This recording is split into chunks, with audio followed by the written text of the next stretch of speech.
Hoje nós vamos estar falando sobre a restauração do culto. E, gente, quando a gente fala em restauração do culto, a gente vai ter que, lógico, discutir essa questão do que é culto. Inclusive, eu gostaria de saber a visão de vocês com relação a culto. Tá? Mas antes de qualquer coisa... Deixa eu fechar aqui. Ok. Acho que agora a iluminação diminuiu um pouco, mas o som melhora. E antes da gente começar a falar de culto, tá? Vou fazer uma coisinha assim que eu quero declarar sempre que eu dependo de Deus para tudo que a gente vai fazer. Nós vamos pedir a direção de Deus. E hoje eu vou dar o privilégio de orar pro... Toninho, seu microfone está funcionando? Tá sim, é que eu desligo ele para às vezes não dar nenhuma interferência. Perfeito, querido. Então, você pode pedir a bênção, a direção de Deus para o estudo dessa manhã, querido? Nós claro. Vamos acompanhar. Obrigado, Deus. Obrigado, Senhor, por mais esse dia que o Senhor nos deu de vida, meu Pai. Que esse dia, Pai, seja entregue ao Senhor, Pai. Que nós possamos fazer com que o Senhor, Pai, seja engrandecido, Pai. Abençoa-nos, nos proteja. Faça com que essa aula, esse estudo, Pai, venha diretamente aos nossos corações e mente, que nós possamos colocar em prática, meu Pai. Assim como o texto diz, que nós possamos cultuar o Senhor, Pai, a tudo que nós fizermos, Pai. Abençoe os pastores, abençoe, Pai, nossos amigos aqui de aula. Assim eu oro e agradeço. Em nome de Jesus, amém. Amém.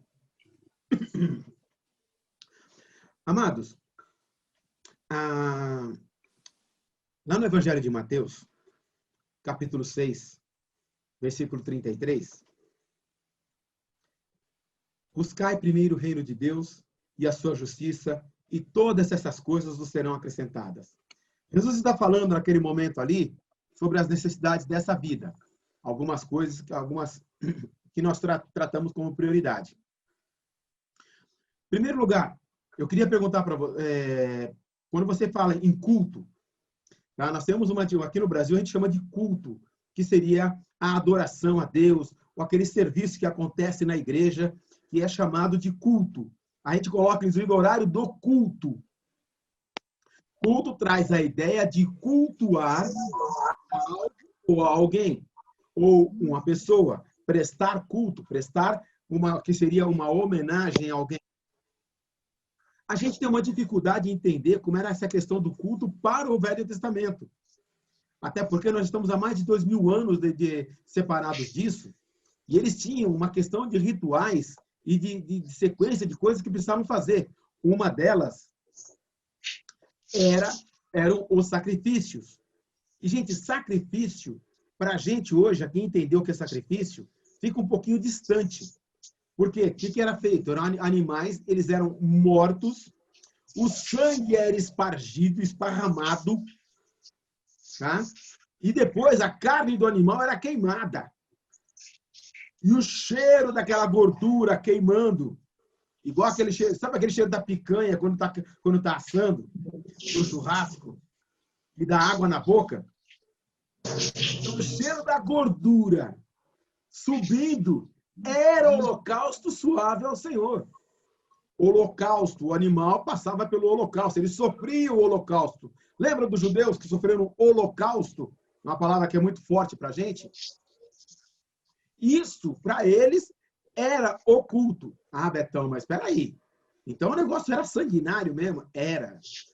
Eles tinham que visualizar o sangue do animal sendo esparramado. Espargido é a mesma coisa que esparramado. O animal morria. Tá? Se você voltar lá em Deuteronômio, tem uma explicação muito mais longa a respeito disso. Tá? Então, o que acontece? Para que o sacerdote fizesse a imolação, pudesse imolar o animal, gente, o sacerdote, em primeiro lugar, ele tinha que passar por um processo de purificação. E essa purificação, inclusive, ele tinha que se lavar, se limpar, fazer um sacrifício pelo seu pecado. E depois que ele estava purificado, com roupas especiais, aí ele podia fazer o sacrifício. Então, o sacerdote, naquele período, o povo de Israel, eles faziam sacrifícios o dia todo. Você imagina uma população de mais ou menos umas 600 mil pessoas. E cada um que tinha lá o seu sacrifício para fazer. Então, era sacrifício o dia inteiro. O trabalho deles era o sacrificar o dia todo. Então, o culto, na verdade, ali, era algo muito significativo. Era significativo no sentido de, primeiro, estavam vendo o que estava acontecendo com o animal. Tinha que ser, gente, não era qualquer animal.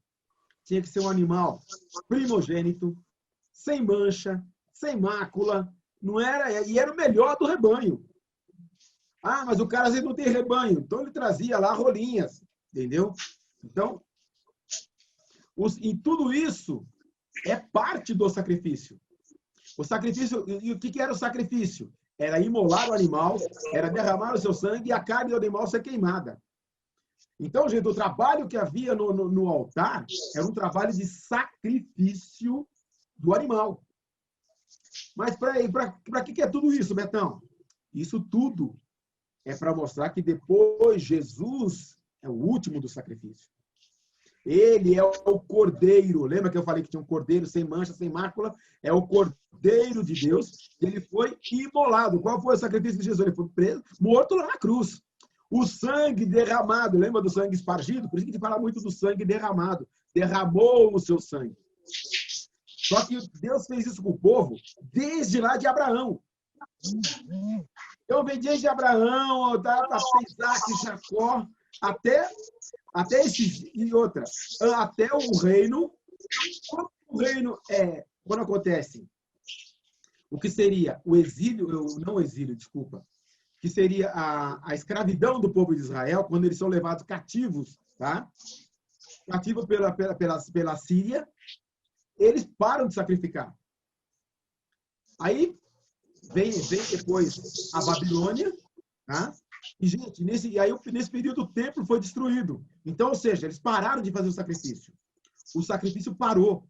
Por que o sacrifício parou? Eles deixaram de acreditar em Deus? Esse foi o problema. Eles estavam fazendo sacrifício também para Baal, sacrificando a outros deuses. Tá? E, gente, nessa leva aí tem Baal, tem Moloque, tem uma série de tranqueiras. Tá? E aqui no Brasil, gente, tem um pessoal que ainda faz sacrifício, viu? De vez em quando, se você passar por uma encruzilhada numa sexta-feira, é capaz de você encontrar lá galinha, vela, alguma coisa assim, tá? E eu costumo dizer, gente, que não tenha medo dessas coisas não, tá?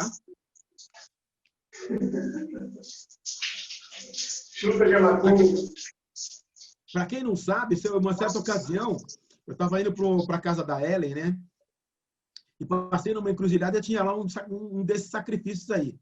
Só que não tinha sacrificado a galinha, ela estava viva ainda. Eu levei ela para casa. Tá? E chegou lá em casa, deixei, lá em casa não, deixei na casa da minha sogra, deixei, isso foi no sábado à noite. Domingo de manhã, eu passei numa lojinha, lá comprei milho e fui dar para a galinha. Quando cheguei lá, cadê a galinha? Aí vem meu sogro descendo para a escada, eu perguntei para ele, cadê a galinha? Ih, já sobrou só os pés. Eu falei, cara, eu peguei essa galinha no macumba. Ele falou, cara, agora já foi, já comemos, entendeu? E, gente, não sacrificado aos ídolos nada é.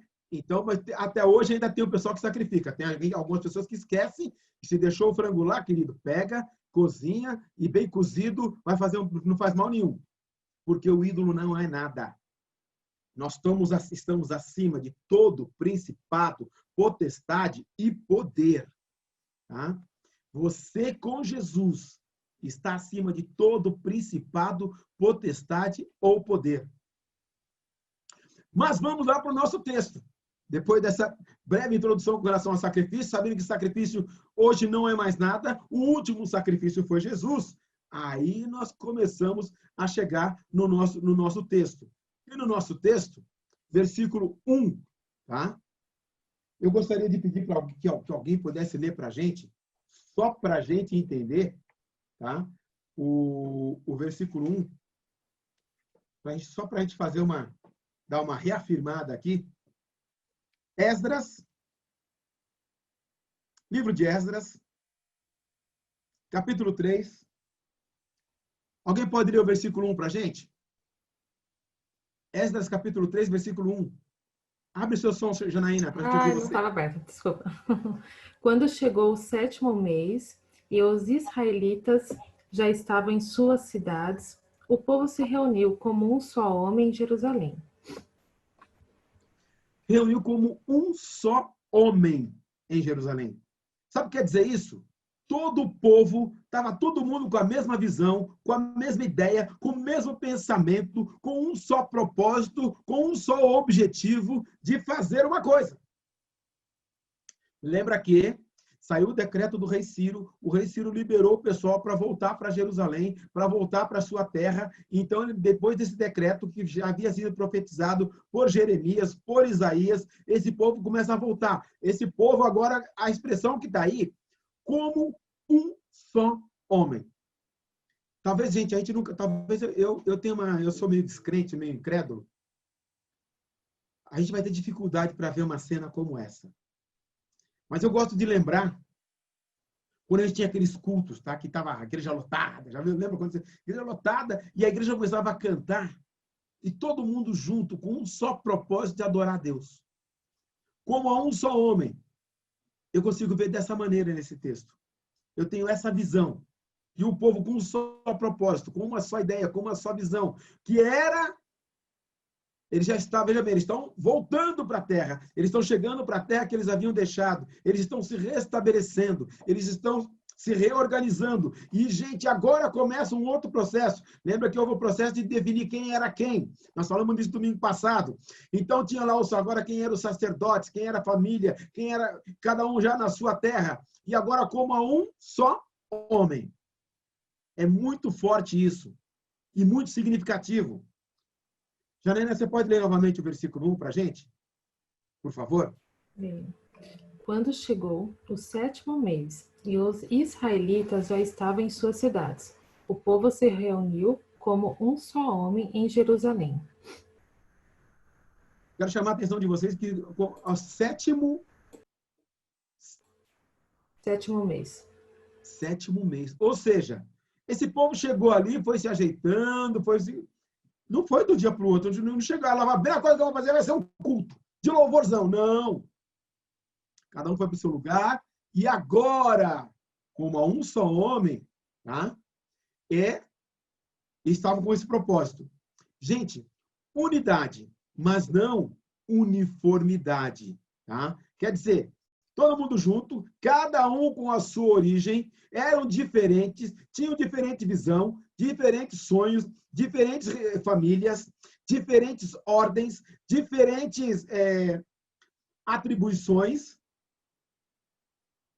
mas com um só propósito. João 17:21, para que todos sejam um. Pai, como estás em mim e eu em ti, que eles também sejam um, para que o mundo creia que tu me enviaste. 1 Coríntios 1:10 também diz assim: irmãos, em nome do nosso Senhor Jesus Cristo, suplico a todos vocês que concordem uns com os outros no que falam, para que não haja divisões entre vocês, e sim que todos estejam unidos num só pensamento e num só parecer. Efésios 4:3 também diz: façam todo esforço para conservar a unidade do Espírito pelo vínculo da paz. E também, em Filipenses 1:27, não importa o que aconteça, exerçam a sua cidadania de maneira digna do Evangelho de Cristo, para que assim, quer eu vá e os veja, quer apenas ouça a seu respeito em minha ausência, fique eu sabendo que vocês permanecem firmes num só Espírito, lutando unânimes pela fé evangélica.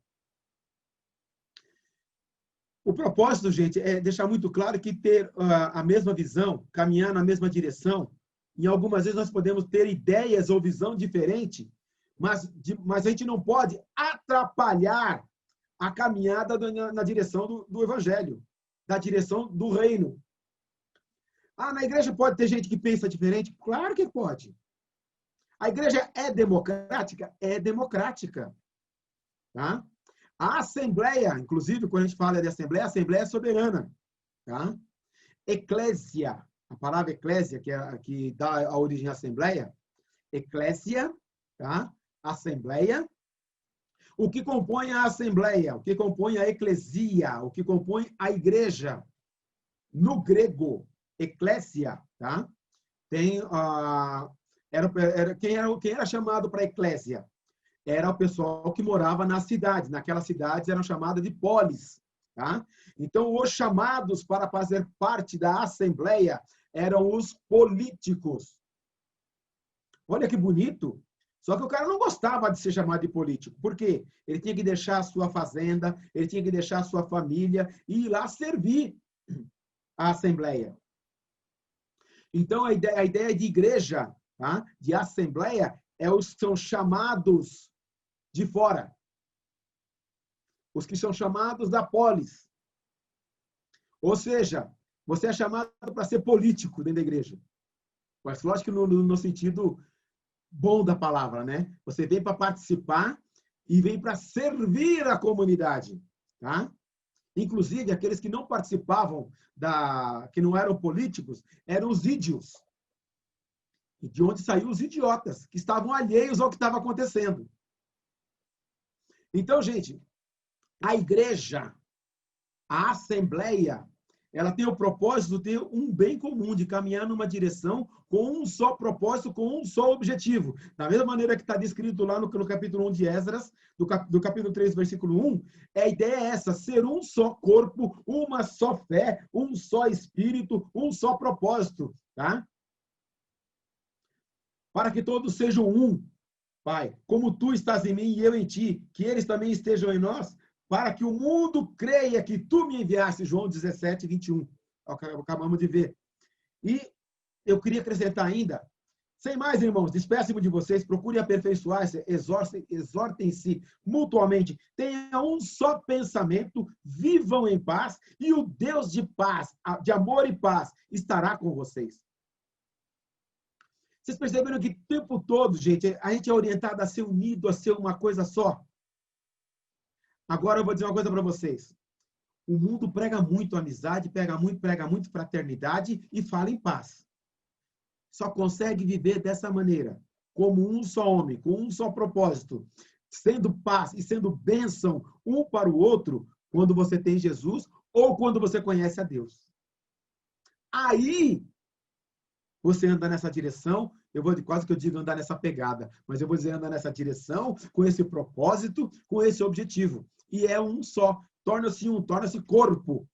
E o corpo, a igreja é o corpo de Cristo. Desculpe. 1 Coríntios 1:10. Irmãos, em nome do Senhor Jesus Cristo, suplico a todos vocês que concordem uns com os outros no que falam, para que não hajam divisões entre vocês, e sim que todos estejam unidos num só pensamento e num só parecer.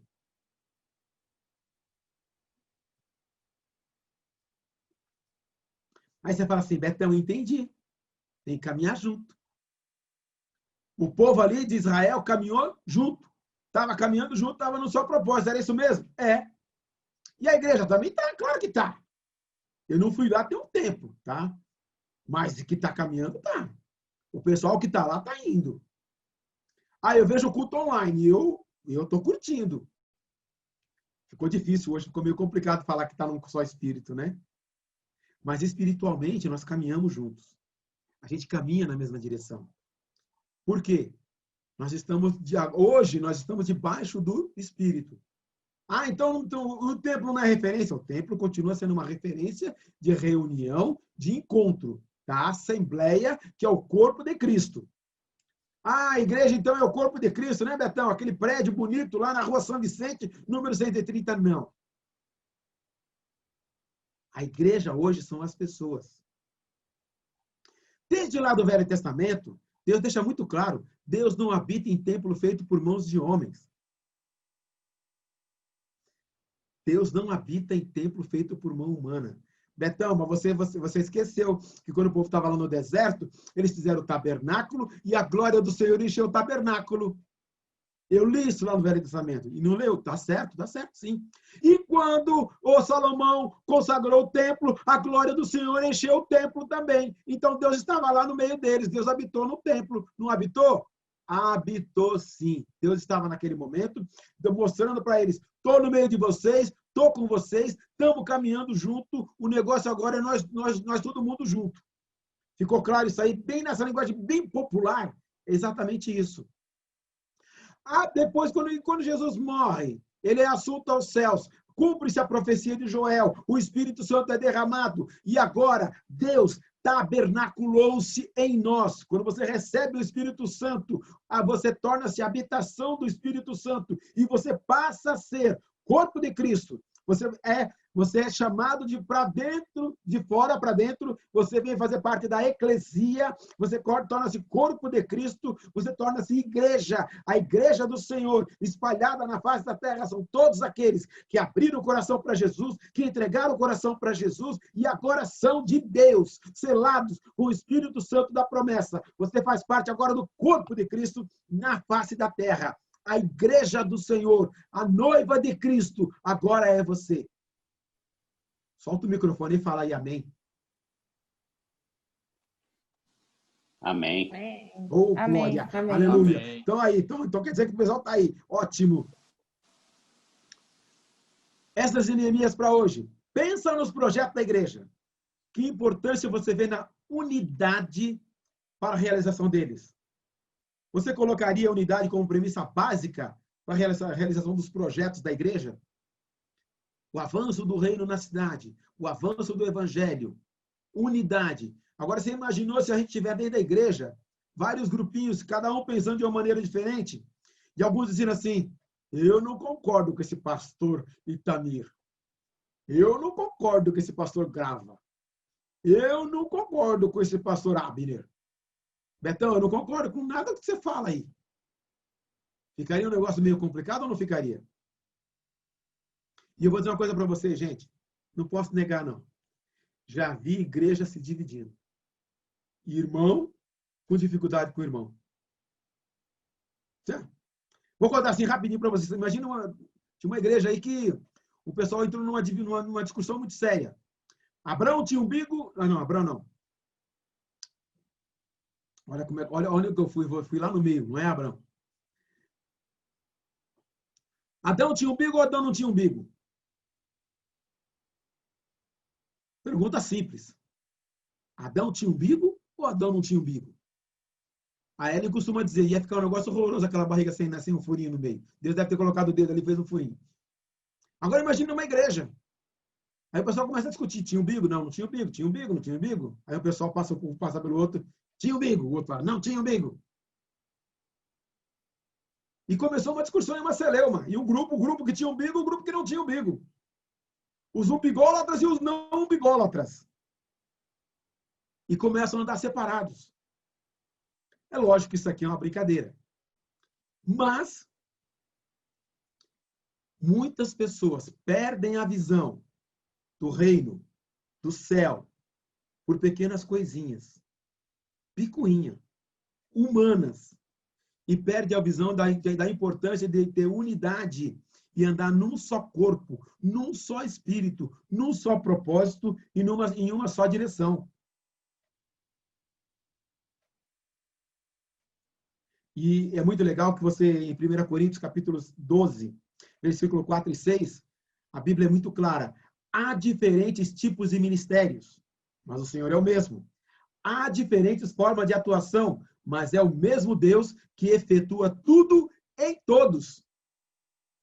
Então há diversidade de ministério? Há diferentes dons? Existem diferentes dons. Mas isso, tá? É o mesmo Deus que atua em todos.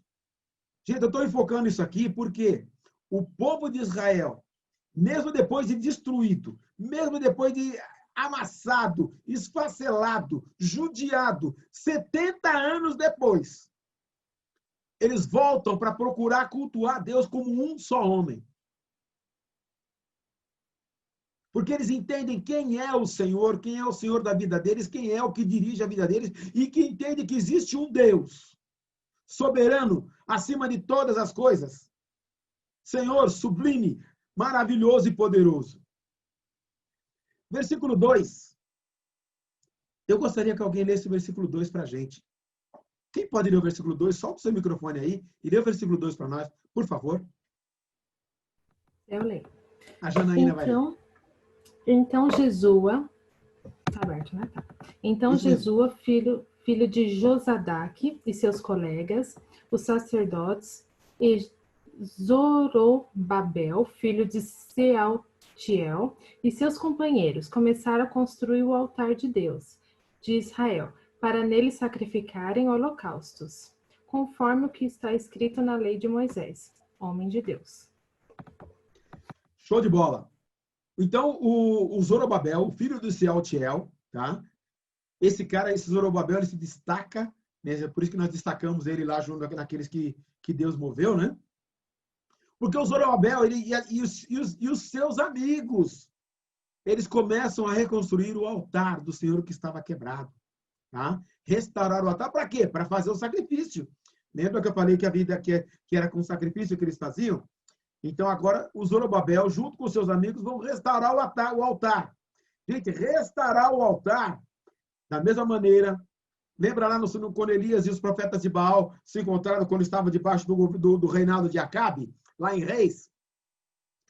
Ali pelo capítulo 18. O que acontece? Restaurou o altar do Senhor que estava quebrado. E aqui, no caso, eles restauram o altar. Eles consertam o altar.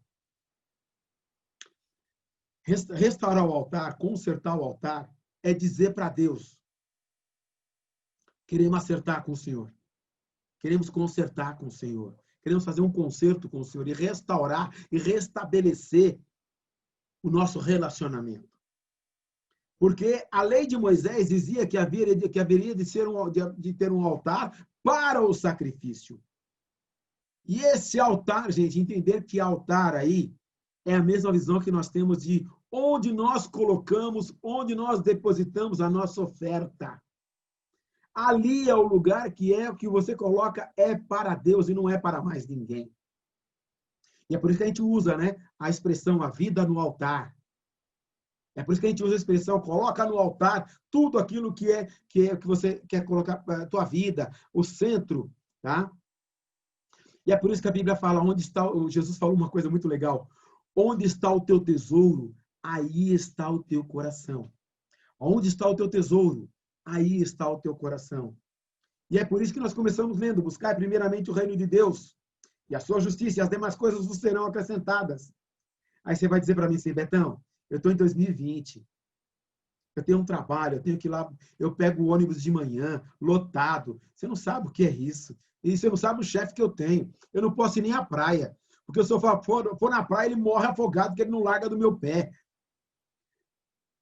Cara, para de fazer para o homem. E eu vou dar uma dica para você. Para de trabalhar para o teu chefe. Para de trabalhar para o teu patrão. Trabalha para Jesus. Coloca o teu trabalho no altar. Coloca o teu emprego no altar. Coloca o teu ofício no altar. E sabe o que vai acontecer? Você não vai precisar mais do teu chefe estar perto de você para ver se você está trabalhando ou não. Porque você não vai fazer apenas o que você faz. Você vai fazer o melhor. Vai fazer o melhor. Porque você vai fazer para Deus. Trazendo para os dias de hoje, quer comais, quer bebais, tudo façais para a glória do Senhor. Eu não gosto muito do meu trabalho, mas meu trabalho mesmo é pelo dinheiro. Eu também. Meu trabalho é a pulso, é forçado, é pelo dinheiro. Ah, então você faz relaxadamente? De maneira alguma. Eu faço o melhor possível e fico frustrado quando eu não atinjo o meu melhor. Porque eu não faço para agradar o meu patrão, eu não faço para agradar as pessoas. Eu faço para agradar a Deus. Você quer dizer que você conserta computador para agradar a Deus? Exatamente.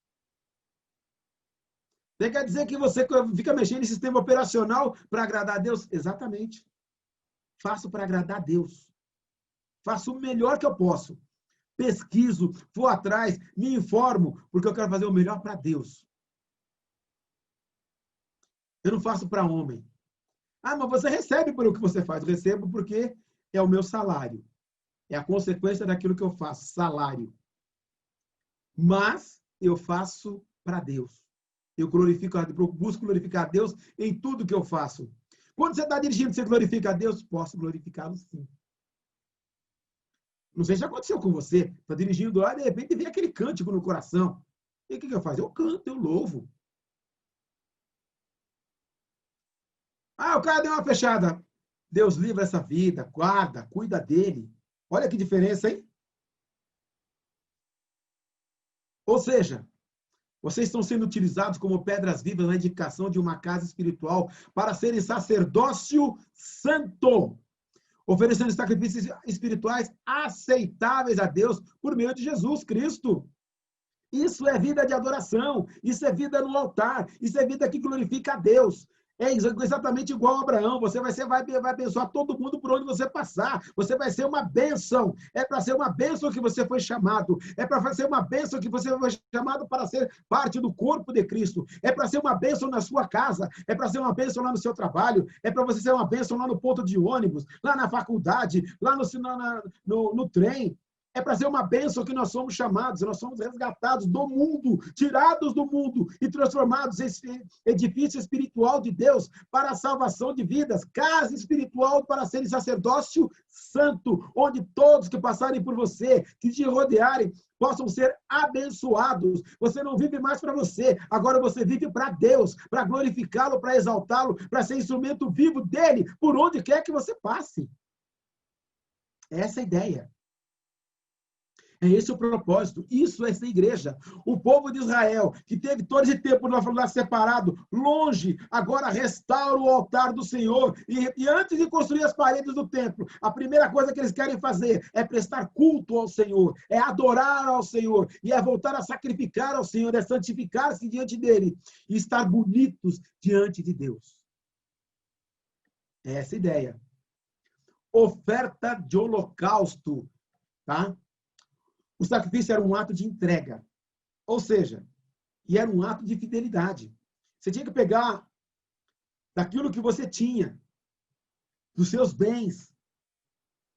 E outra coisa, pegava, gente, o cordeirinho mais bonitinho, sem mancha, sem mácula. Não era o defeituoso, o que estava com problema, não, você vai pegar o melhor para Deus. E qual é o seu melhor? É a sua vida. Qual é o melhor que você faz? É aquela atividade que você trabalha, que você conhece, que você domina. Por isso que eu disse, não vai fazer para o seu patrão. Você vai fazer para Deus. Você vai viver na tua casa. Ah, mas eu tenho que lavar a louça hoje. Vai lavar muito bem. Eu vou fazer com o maior carinho. Ah, é para o meu pai, é para minha mãe, é para o meu irmão, é para o meu marido, para minha esposa? Não. Vou fazer para Deus. Vou glorificar Deus no que eu estou fazendo. Vou exaltar o meu Deus. O problema talvez seja a nossa relação com Deus, talvez ela seja um pouco complicada, talvez a gente tenha uma dificuldade com isso. E por isso a gente não entende que o sacrifício é um ato de entrega. E, gente, sacrifício é algo que custe. Certa ocasião, os valentes de Davi trouxeram para ele água do poço de Jacó, que estava lá no meio dos filisteus. Os valentes de Davi romperam pelo arraial dos filisteus e foram lá e pegaram água do poço, daquele poço, daquela água que a gente fala que é a água gostosa, e trouxeram para Davi. E quando chegaram diante de Davi, entregaram água para ele, ele falou, não. Ele derramou a água diante do Senhor, como oferta ao Senhor. Aí você fala assim, peraí, o cara derramou a água, os caras foram um maior trabalho para pegar água lá para o cara falou, ele derramou. Exatamente, ele derramou porque ele ofereceu ao Senhor. Em certa ocasião, ele também tinha que fazer um sacrifício e precisou de um terreno. Ele falou uma frase que é muito legal. Eu não vou dar ao Senhor algo que não me custe nada. Sacrifício é quando algo que você valoriza. E você só dá algo que você valoriza para quem você ama. Você só dá algo de valor para a pessoa que você ama. Senão, você dá só a sobra, vai dar o resto, aquilo que você não vai usar mais, aquilo que você não precisa. Por isso, gente, eu de vez em quando eu valorizo quando a pessoa se levanta de manhã, se prepara e vai ao culto, vai à igreja.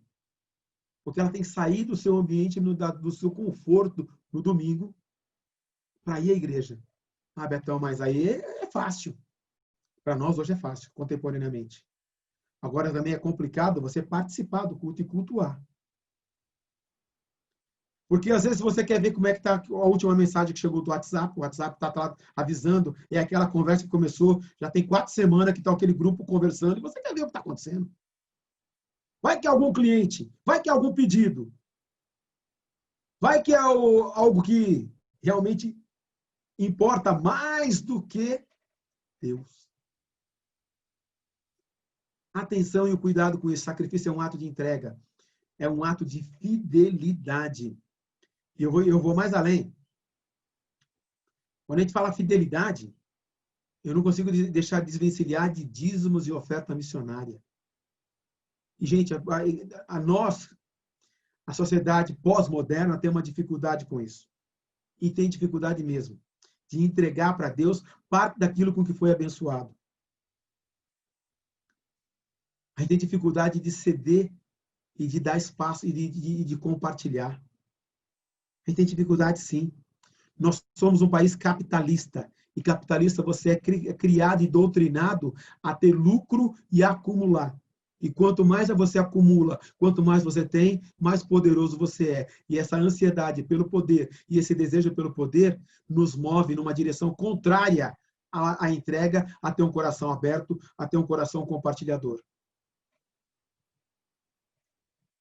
Essas Neemias para hoje. O que estamos entregando, cedendo, sacrificando quando adoramos a Deus?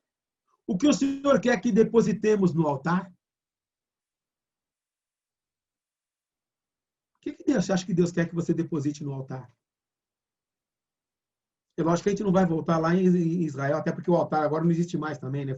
Foi quebrado, né? Depois que o general Tito, no ano 70, destruiu o templo pela segunda vez. E hoje, onde seria o altar, está a mesquita de Omar. Mas quando eu falo depositar, é no altar espiritual. Eu não tenho que ir lá na igreja física para entregar e colocar alguma coisa no altar. A minha vida no altar acontece a cada dia, a cada momento. Logo quando eu acordo, logo de manhã. Quer comais, quer bebais, tudo façais para a glória do Senhor. Quando você conseguir entender isso, ou apenas uma parte disso, uma partezinha só, a nossa visão de Deus começa a mudar, e começa a ser transformada, e começa a ser modificada, e com toda certeza abençoada. Festas religiosas. Eu gostaria que alguém lesse para nós o versículo 4. Aliás, eu vou pedir para o Henrique ler. Está com a Bíblia aí, Henrique?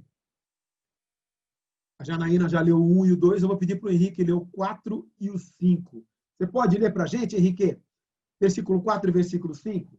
Abriu o microfone aqui, abriu, né? Isso, aí a gente ouve. Vai lá, querido. E celebraram a festa dos tabernáculos, como está escrito. Ofereceram holocaustos de dia em dia, por ordem, conforme o rito, cada coisa no seu dia. E depois disto, o holocausto contínuo, e os das luas novas e de todas as solenidades consagradas ao Senhor, como também de qualquer que oferecia oferta voluntária ao Senhor.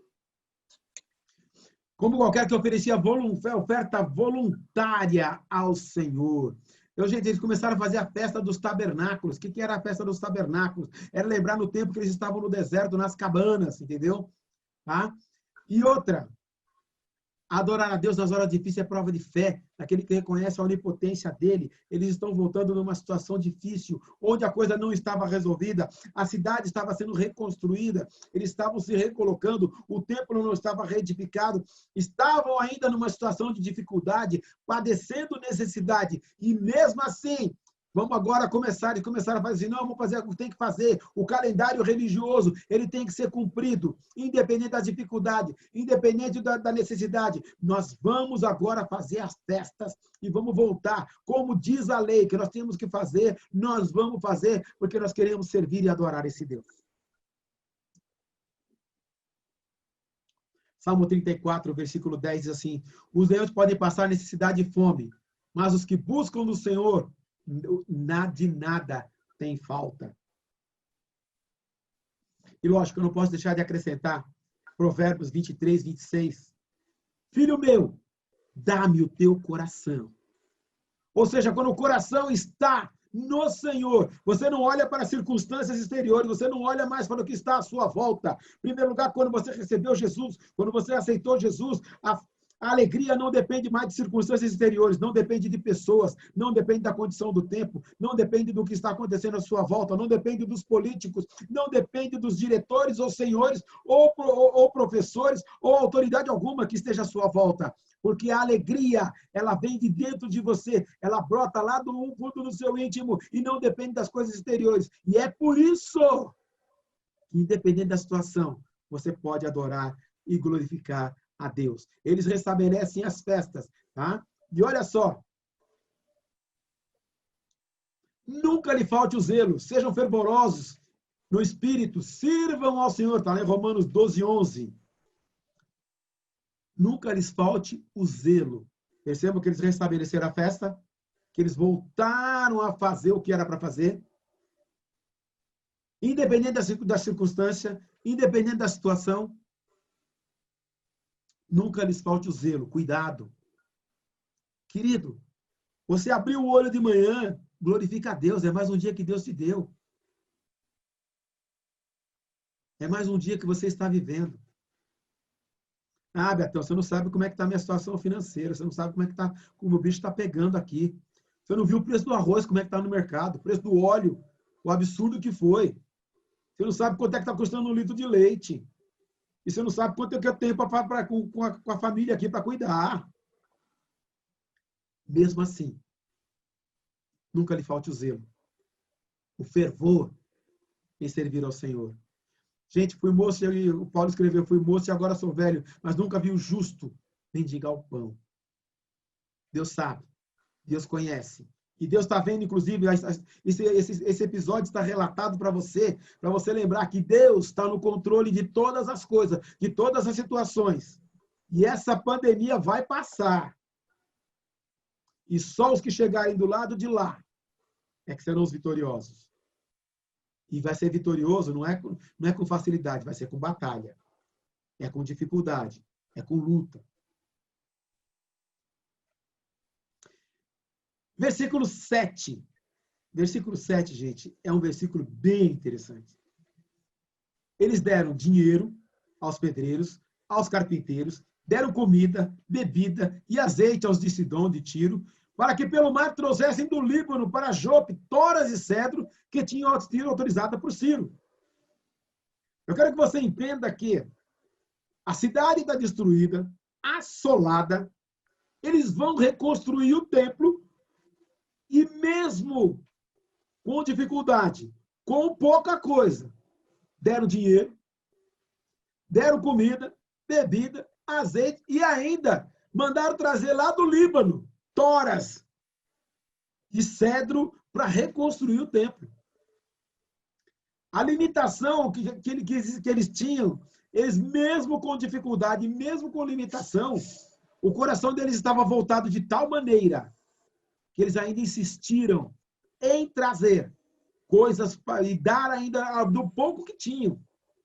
Gente, eu estou falando de um povo que saiu, que estava lá preso, exilado, como escravo, receberam aqueles bens e saíram caminhando, voltando para a sua cidade, e chegavam em alguma cidade e não tinha nada. Eles estão nesse período reconstruindo as suas vidas, reconstruindo as suas histórias, e mesmo assim, assim, está difícil, está complicado, mas eu vou contribuir, nós queremos fazer.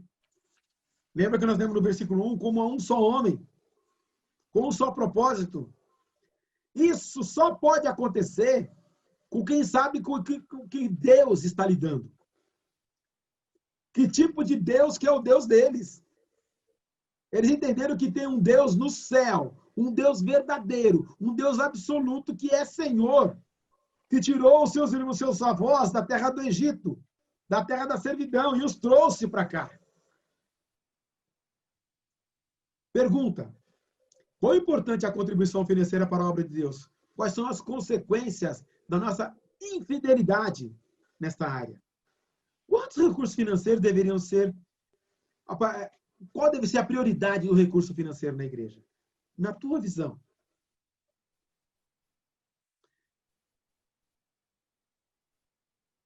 Pedro, no capítulo 2 da sua carta, no versículo 5, diz assim: vocês também estão sendo utilizados como pedras vivas na edificação da casa espiritual para serem sacerdócio santo, oferecendo sacrifícios espirituais aceitáveis a Deus por meio de Jesus Cristo.